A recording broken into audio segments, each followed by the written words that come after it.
নমস্কার, ফিরে আসছি অ্যাস্ট্রোলজি ক্লাস ইন বেঙ্গলি সিরিজে। আধুনিক জ্যোতিষের বা যৌক্তিক জ্যোতিষের যে ক্লাসগুলি আমরা করি, আমার দৈনন্দিন অভিজ্ঞতাকে শেয়ার করি আপনাদের সাথে, তার আরও একটি অধ্যায়। আমরা বিবাহিত জীবন নিয়ে যে আলোচনা করছিলাম, অর্থাৎ ম্যারেজ বা ডিস্টারবেন্স ইজ ম্যারেজ, জটক বিচার, এই সমস্ত বিষয় নিয়ে আমরা যে আলোচনা করছিলাম, সেই সম্পর্কে আমরা আজকে একটি উদাহরণ আপনাদের সামনে তুলে ধরব। আমি Shantanu Shastri, Rishibani institute of Vedic অ্যাস্ট্রোলজির পক্ষ থেকে আপনাদের সকলকে নমস্কার জানিয়ে আজকের আলোচনা শুরু করছি। আমাদের সঙ্গে যে জাতকটি রয়েছে তার নাম আপনারা দেখতে পাচ্ছেন, কালিদাস। এর ছকটি আমরা বিচার করছি 9-10-2016 তারিখে এবং এর জন্ম তারিখ 4-1-1990, জন্ম সময় 8টা রাত এবং জন্মস্থান হল শান্তিনিকেতন, বোলপুর। অনেকগুলি ছক আপনাদের সামনে রয়েছে, এগুলির সামান্য বিবরণ দিয়ে দিই। এটি হলো জাতকের জন্মকুণ্ডলী, তার সঙ্গে তার ঠিক নিচে যেটি রয়েছে এটি হলো জন্মকালীন সময়ে গ্রহাবস্থান। এর সঙ্গে যারা রয়েছে এটি হলো নবাংশ কুণ্ডলী, এর সঙ্গে রয়েছে ভাবচলিত চক্র অর্থাৎ ভাবচক্র, চন্দ্রকুণ্ডলী এবং 9-10-2016 তারিখের গোচর, এর সঙ্গে রয়েছে বিংশোত্তরী দশা। এইখানে যে আরও একটি ছক দেখা যাচ্ছে এটি হলো 8-4-2015 তারিখের গোচর বা ট্রানজিট। এটি কেন করেছি সে বিষয়ে আমরা একটু পরে আলোচনায় আসব। এবার গ্রহগুলি যারা রয়েছে, গ্রহগুলির মধ্যে কিছু বৈশিষ্ট্য রয়েছে, যেমন এক্ষেত্রে বুধ, এটি কিন্তু বক্রী। বৃহস্পতি গ্রহ, এটিও কিন্তু বক্রী। বৃহস্পতি দেখুন দ্বাদশে রয়েছে, এটি কিন্তু বক্রী এবং তার সঙ্গে শুক্র, অর্থাৎ শুক্র যে সপ্তমভাবে রয়েছে সেও কিন্তু বক্রী। রাহুকেতু তো সাধারণভাবে বক্রীই থাকে। এছাড়া নাক্ষত্রিক অবস্থানগুলি এখানে লেখা রয়েছে, সেগুলি আমরা বসিয়ে নিতে পারি।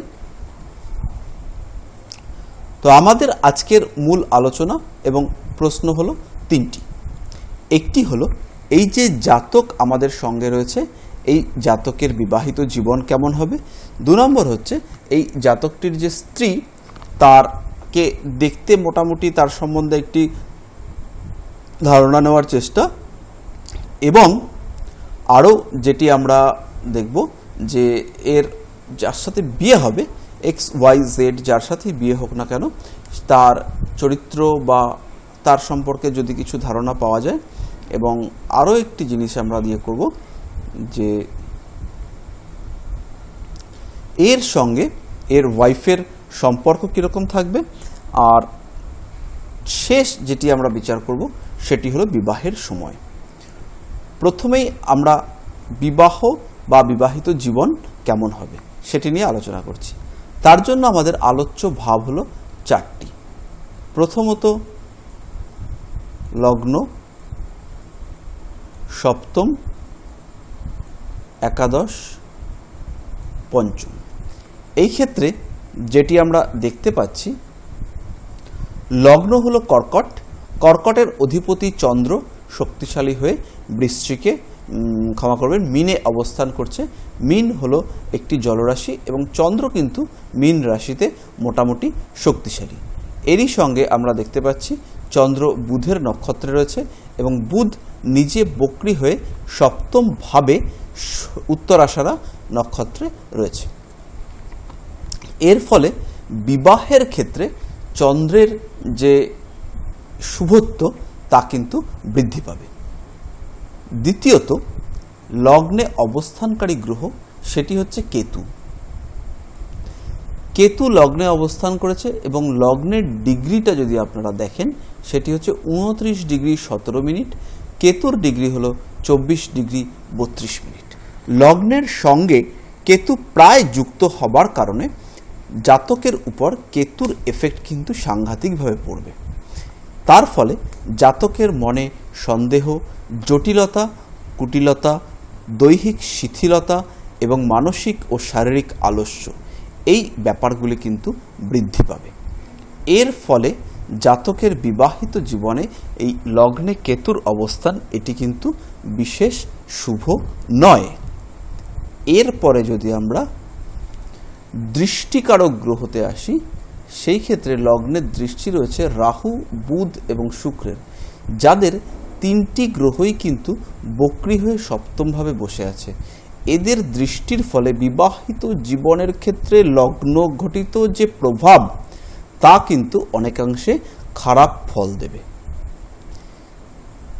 বুধ এক্ষেত্রে তৃতীয় এবং দ্বাদশপতি, সে বক্রী হয়ে রাহু যুক্ত হয়ে অবস্থিত।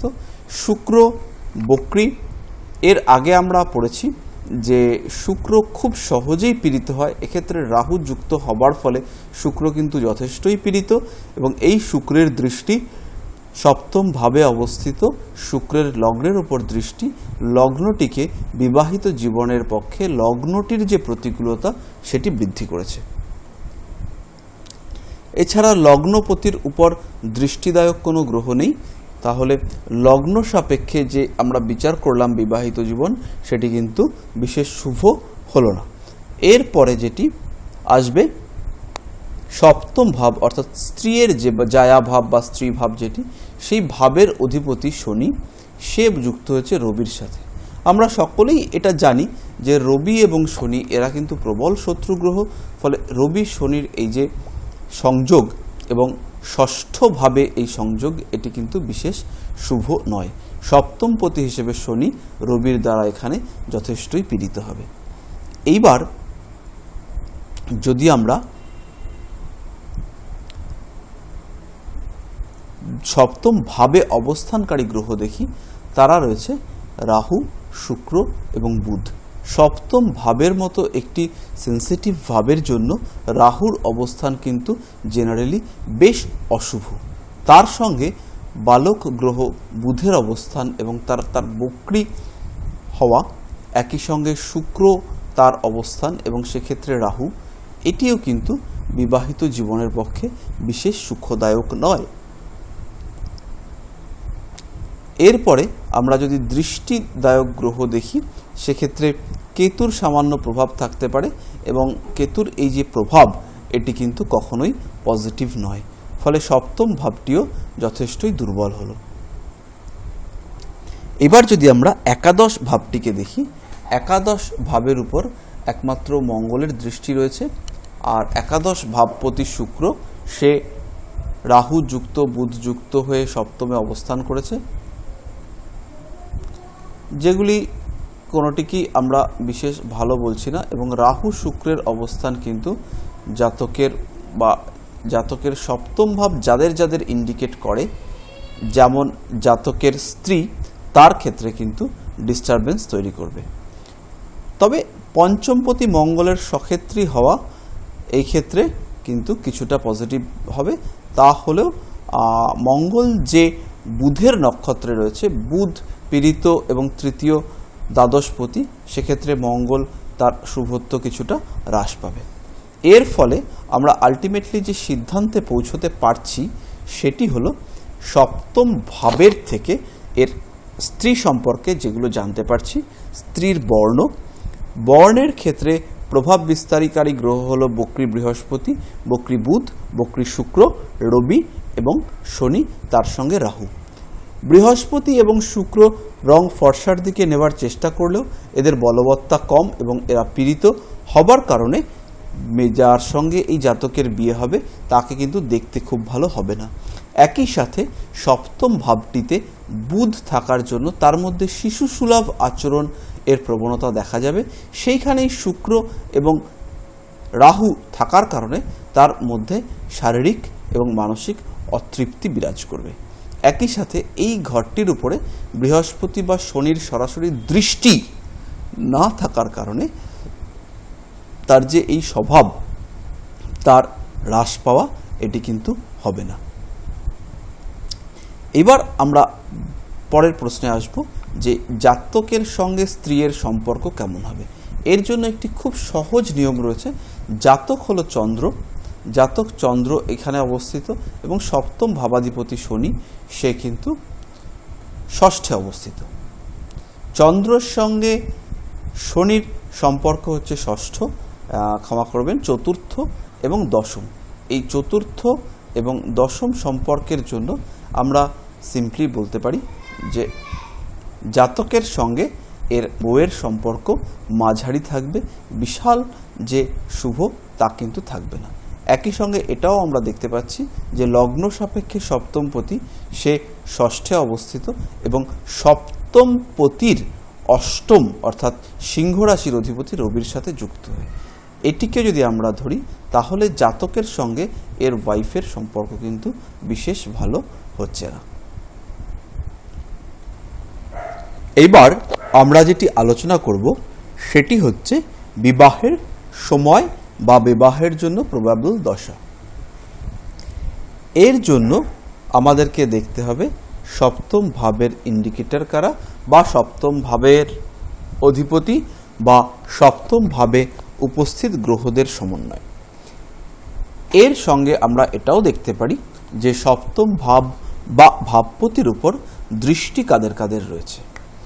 এই ক্ষেত্রে যেটা দেখা যাচ্ছে যে সপ্তম ভাবে উপস্থিত গ্রহ তিনটি, রাহু, বুধ এবং শুক্র, এবং এদিকে হচ্ছে রবি, শনি। এবার রবি হলো সপ্তমের অষ্টম ভাবপতি এবং জেনারেলি রবি মিলনের কারক গ্রহ কিন্তু নয়। রবি এমন একটি পরিস্থিতি নির্দেশ করে যে পরিস্থিতিতে জাতক অপরের সাহায্য করে, অপরকে এগিয়ে নিয়ে আসতে সহায়তা করে, অপরকে আলো দেখায়, পথ দেখায়, অপরকে জীবনধারাকে সুষ্ঠু হতে সাহায্য করে, কিন্তু নিজের কাছে কিন্তু রবি কাউকে ঘেঁষতে দেয় না। তাই জন্য সাধারণত রবির দশায় আমরা দেখি বিবাহ না হওয়ার সম্ভাবনাই বেশি। তাহলে শনি, রাহু, শুক্র, বুধ এবং আংশিক বৃহস্পতি, জাতকের যে দশা আমরা দেখতে পাচ্ছি সেটি হলো শুক্র, রাহু, শনি।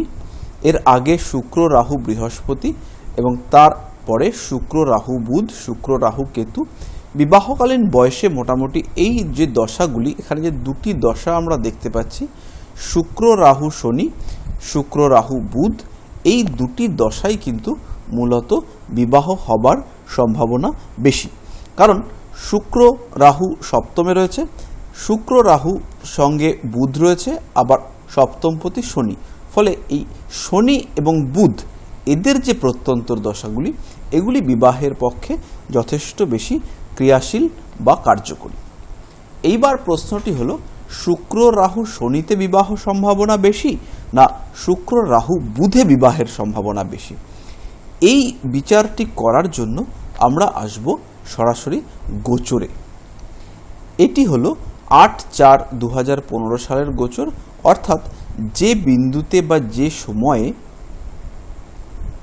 শুক্র, রাহু, শনি এবং শুক্র, রাহু, বুধ এই যে দশার ট্রান্সফর্ম হয়েছে, একটি দশার শেষে অপর একটি দশা আরম্ভ হয়েছে, এটি হলো 8/4/2015। তাই 8/4/2015 তারিখের আমরা জন্মছক বা গোচর ছক বা ট্রানজিট যাই আমরা বলি না কেন, তা আমাদের কাছে রয়েছে। এর উপরে আমরা দুটি বিন্দু স্থাপন করেছি, একটি হলো এই লগ্নটি এবং আরেকটি হলো এই চন্দ্র।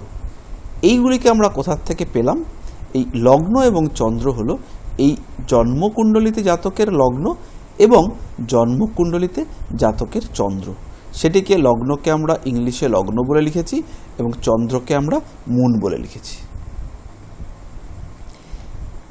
এইবার আমাদের দেখতে হবে এই লগ্ন সাপেক্ষে সপ্তম ভাবটি কখন বেশি শক্তিপ্রাপ্ত হচ্ছে। এবার একটি জিনিস লক্ষ্য করুন, এইখানে আমরা যেটা দেখতে পাচ্ছি যে বৃহস্পতি কিন্তু এই ছকে আপাতত বক্রী এবং আমরা জানি কোনো গ্রহ সাপেক্ষে বিশেষ করে প্রধানত বৃহস্পতি, শনি এবং মঙ্গল সাপেক্ষে যদি রবি ষষ্ঠ, সপ্তম, অষ্টম ইত্যাদি ভাবে থাকে তখন এই বৃহস্পতি, মঙ্গল, শনি এই গ্রহগুলি বক্রী আচরণ করে বা বক্রী হয়। তো এক্ষেত্রে রবি তাহলে অবশ্যই গত 4 মাস ধরে বক্রী ছিল এবং আর কিছুদিনের মধ্যেই, যেহেতু রবি এখন 24 ডিগ্রিতে আছে, রবি যখনই মেষে প্রবেশ করবে তখন কিন্তু বৃহস্পতি আর বক্রী থাকবে না। বৃহস্পতি যেই মাত্র বক্রী থেকে মার্গী হবে, এই বৃহস্পতির এই জাতকের সপ্তমের ওপর যোগ দৃষ্টি রয়েছে, আবার চন্দ্রের ক্ষেত্রে পঞ্চমে বৃহস্পতি রয়েছে। ফলে এই বৃহস্পতিটি কিন্তু, এবং বৃহস্পতির ক্ষেত্রে এটি তুঙ্গ স্থানও বটে, ফলে এই বৃহস্পতির যখন এফেক্ট হবে, বৃহস্পতি যখন লগ্ন সাপেক্ষে বা সূর্য সাপেক্ষে বক্রী থেকে মার্গী হবে, তখন কিন্তু বিবাহের সম্ভাবনা অপেক্ষাকৃত বৃদ্ধি পাবে। সুতরাং 8/4/2015 এর আগে রাহুর দশায়, শুক্রের দশায় রাহু এবং শনির অন্তর প্রত্যন্তর দশায় বিবাহের যোগের চেয়ে শুক্রের দশায় রাহু অন্তর্দশায় এবং বুধের প্রত্যন্তর দশায়, অর্থাৎ 8/4/2015 থেকে 10/9/2015 এর মধ্যে বিবাহের সম্ভাবনা কিন্তু বৃদ্ধি পাবে, অর্থাৎ বেশি হবে। সুতরাং আমরা এই সিদ্ধান্তে আসতে পারি বা এই বিচারের ফলে এই জায়গাটাতে আসতে পারি যে শুক্রের দশায়, রাহুর অন্তর্দশায় এবং বুধের প্রত্যন্তর দশায় এই জাতকের বিয়ে হবে। বাস্তবিক ক্ষেত্রে 2015 সালের মে মাস নাগাদ এই জাতকের বিবাহ অনুষ্ঠিত হয়েছে এবং স্বাভাবিকভাবেই, যেটা আমরা আগেও ভেবেছিলাম, যে বিবাহিত জীবন কিন্তু এই জাতকের বিশেষ শুভ নয়। আমি শান্তনু শাস্ত্রী, আপনাদের নিজস্ব জ্যোতিষগুরু। ফিরে আসব পরবর্তী ক্লাসে। আধুনিক জ্যোতিষ এবং অ্যাস্ট্রোলজি ক্লাস ইন বেঙ্গলি সিরিজের পরবর্তী ক্লাসে আপনাদের সঙ্গে দেখা হবে। ততক্ষণের জন্য বিদায় নিচ্ছি। ভালো থাকবেন, সুস্থ থাকবেন। নমস্কার।